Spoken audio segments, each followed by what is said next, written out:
Welcome students. Biochemistry का जो topic आज हम लोगों ने डिस्कस करना है वो है न्यूक्लिक एसिड। न्यूक्लिक एसिड जो है ये बहुत एसेंशियल एलिमेंट है तमाम लिविंग ऑर्गेनिजम्स के लिए। वो किस तरह से हमारे जितने भी सेल्स हैं, मतलब हमारी जो बॉडी है वो सेल्स पे मुश्तमिल है। इवन जितने भी प्लांट्स हैं, जितने भी एनिमल्स हैं, सब के सब जो हैं वो सेल से मिलके बने हुए हैं।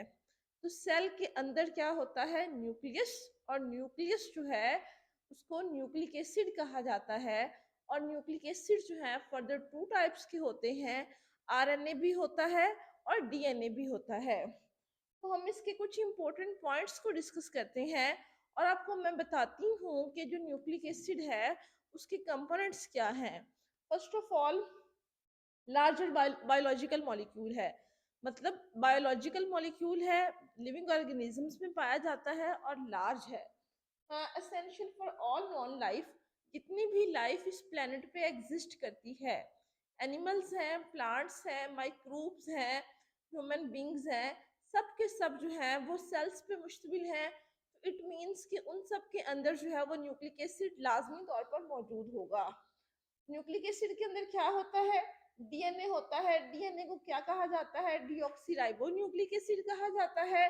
और आरएनए होता है, आरएनए को क्या कहा जाता है, राइबो न्यूक्लिक एसिड। अब डीएनए है और आरएनए है, फर्दर इन चीजों से मिलके बने हुए हैं।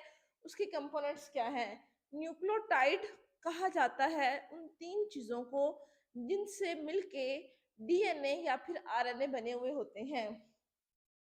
Building block of all nucleic acid, जितने भी न्यूक्लिक एसिड्स हैं सबके बिल्डिंग ब्लॉक हैं।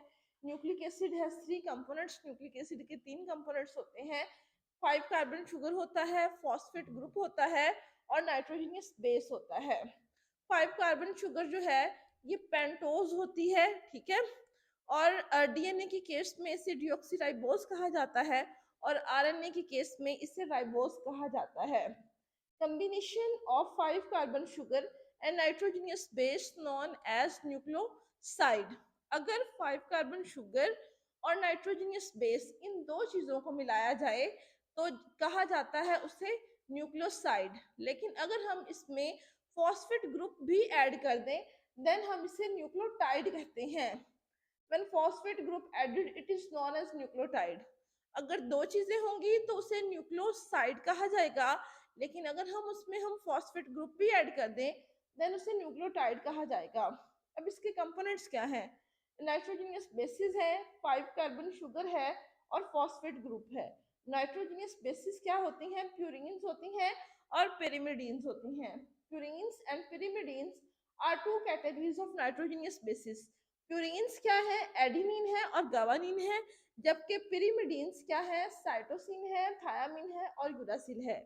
डीएनए के अंदर कौन सी नाइट्रोजनियस बेसिस होंगी, एडिनिन होगी, थायामिन होगी, गवानिन होगी और साइटोसिन होगी। जबकि आरएनए के अंदर thymine, adenine, uracil and cytosine, इन दोनों, इसके अंदर यूरासिल होता है जबकि इसके अंदर यूरासिल नहीं होता, ठीक है। इसके अंदर गवानिन नहीं होता, इसके अंदर गवानिन होता है। 5 कार्बन शुगर जो है डीएनए के अंदर डीऑक्सीराइबोज शुगर होगी और आरएनए के अंदर राइबोज शुगर होगी। फॉस्फेट ग्रुप क्या है, phosphate group consist on central phosphorus atom, दरमियान में फॉस्फोरस एटम होता है और उसके इर्द गिर्द 4 ऑक्सीजन एटम्स मौजूद होते हैं। तो आज हमने टॉपिक जो डिस्कस किया उसे न्यूक्लिक एसिड के बारे में था। न्यूक्लिक एसिड के इंपॉर्टेंट कंपोनेंट्स को डिस्कस किया, इसमें नाइट्रोजनियस बेसिस थी, 5 कार्बन शुगर था और इसके अलावा फॉस्फेट ग्रुप था। Thanks for watching.